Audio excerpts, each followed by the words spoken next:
Assalamualaikum warahmatullahi wabarakatuh. Saya Wulan Sari Budiani dari semester 6C, jurusan Ilmu Administrasi Negara. Di sini saya akan mempresentasikan atau memaparkan materi mengenai utang negara, yaitu untuk memenuhi tugas dari mata kuliah Administrasi Keuangan. Apa itu utang negara? Utang negara atau safety debt adalah utang yang dikeluarkan atau dijamin oleh pihak pemerintah pada suatu negara. Artinya, utang negara adalah surat utang yang dikeluarkan oleh pemerintahan nasional. Nah, hal tersebut tentunya berbeda dengan municipal debt, yang mana utang tersebut dikeluarkan oleh pemerintah daerah. Sama seperti utang pada umumnya, tingkat risiko yang ada dalam surat utang negara terlihat dari tingkat bunga ataupun juga kupon yang diterbitkan. Nah, tingkat risikonya akan semakin tinggi jika tingkat kuponnya juga semakin tinggi.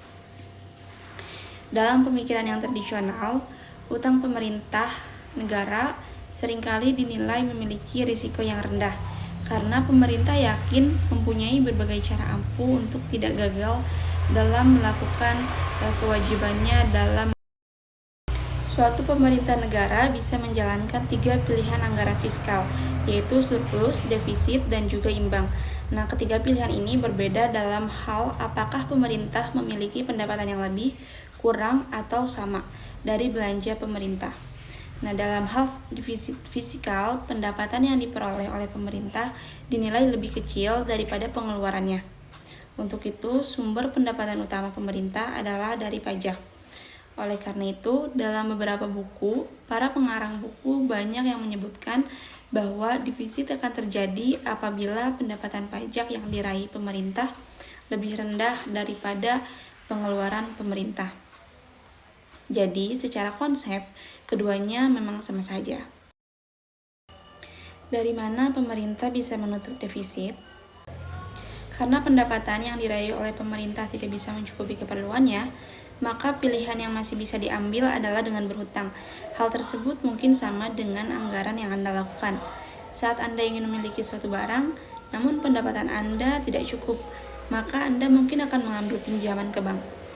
Jadi sebenarnya defisit anggaran pemerintah akan lebih difokuskan untuk meningkatkan ekonomi negara.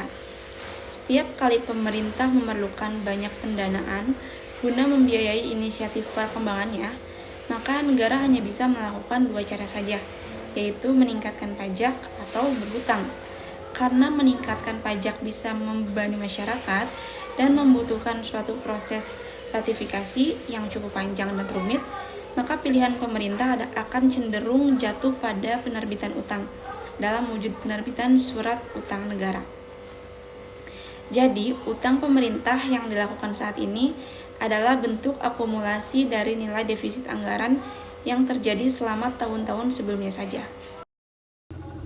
Jenis utang negara, ada utang negara domestik dan juga utang negara internasional. Yang pertama, utang negara domestik. Demi mendanai pembangunan domestik, maka pemerintah selanjutnya akan mengeluarkan obligasi agar bisa dibeli oleh investor domestik. Terdapat beberapa jenis investor yang mampu membeli obligasi dari pemerintah, seperti perusahaan asuransi, perusahaan bank, hingga dana pensiun.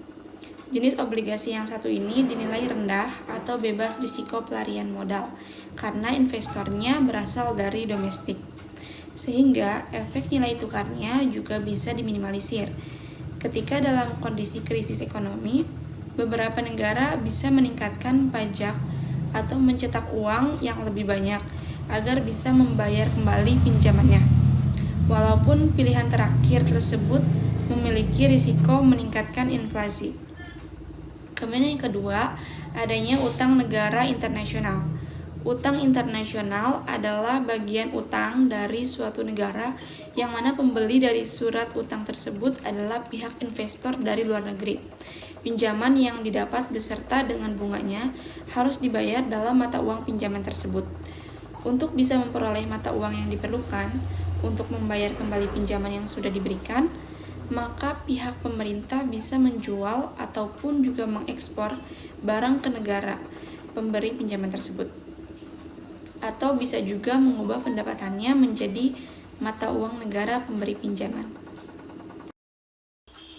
Indikator kesehatan utang negara. Alat ukur atau indikator yang digunakan untuk menilai kesehatan ekonomi pemerintah dan tingkat utang suatu pemerintahan adalah rasio utang terhadap PDB-nya.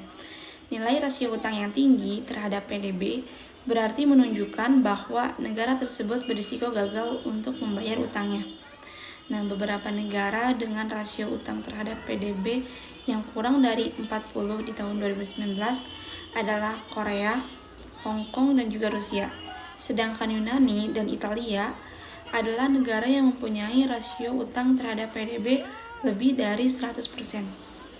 Namun, rasio yang tinggi tidak selamanya diartikan buruk. Beberapa negara yang tingkat perekonomiannya stabil juga ternyata mempunyai toleransi yang tinggi atas risiko gagal bayar utang, seperti misalnya Amerika Serikat yang mempunyai rasio utang terhadap PDB yang tinggi, yaitu sebanyak 111.095%. Namun, masih bisa diimbangi dengan ekonomi Amerika yang terbilang kuat untuk bisa melunasi berbagai utangnya. Namun, dilansir dari semua itu, utang tetap saja melahirkan suatu kewajiban yang harus dibayar. Setiap negara harus belajar dari krisis yang dialami Yunani, yang mana uangnya menjadi sumber krisis ekonomi. Terlebih lagi di era globalisasi seperti sekarang ini, utang bisa saja menular dengan cepat. Pro kontra utang negara. Beberapa pendukung utang negara percaya bahwa utang negara sangat diperlukan untuk bisa menjalankan operasional pemerintahan ekonomi negara. Tapi tetap saja ada beberapa kelebihan dan juga kekurangan utang pemerintah, yaitu pertama, utang negara mampu mendorong perkembangan ekonomi. Beberapa negara banyak yang menutup defisit ekonominya dengan cara meminjam uang. Pemerintah bisa memanfaatkan utang untuk bisa mendanai berbagai proyek pembangunan di dalam negaranya.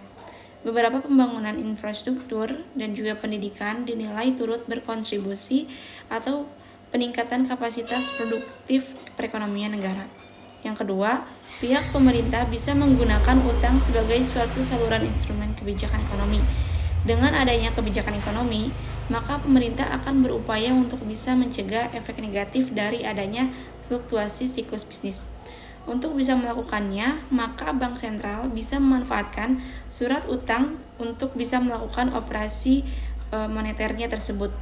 Saat pemerintah ingin memodernisasi perkembangan finansial dan inflasi di dalam negaranya, maka Bank Sentral akan menjual surat utang negara ke pasar. Sebaliknya, Bank Sentral akan membeli surat utang pemerintah di pasar saat negara ingin mendorong perkembangan. Sekian presentasi dari saya, mohon maaf apabila ada kesalahan. Terima kasih atas perhatian dan juga kerjasamanya. Wassalamualaikum warahmatullahi wabarakatuh.